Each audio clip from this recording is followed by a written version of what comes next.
اليوم بعيدا عن المطحنة اللي ما بين إيران والاحتلال، النهاردة في أرقام قياسية كتيرة جدا بتحصل في كأس العالم للأندية. ميلودي سان داونز أول فريق إفريقي بيفوز في المونديال بنظامه الجديد، وبيقدر يعمل اللي الأهلي والترجي ما قدروش يعملوه. برضو النهاردة، مش النهاردة بقى، من لحظات ودلوقتي وأنا بتكلم، مباراة إنتر ميلان وفريق مونتريال المكسيكي. المباراة نتيجتها دلوقتي 1-1، لكن في رقم قياسي مهم جدا النجم الإسباني سيرخيو راموس بيحققه النهاردة.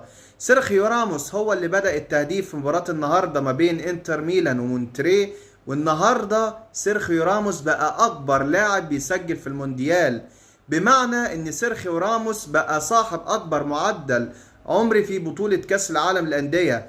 سيرخيو راموس بيسجل هدفه النهارده وعنده عنده 39 سنة و3 شهور، بيتفوق على النجم الأرجنتيني الكبير خافير زانيتي اللي سجل مع انتر ميلان في كأس العالم للأندية 2010 وعنده 37 سنة و4 شهور وأسبوع. مفارقة غريبة جدا، سيرخيو راموس بيعمل الرقم القياسي النهاردة قصاد فريق انتر ميلان اللي كان منه لحد مباراة النهاردة اللاعب صاحب أكبر عمر اللي بيسجل في بطولة كأس العالم للأندية.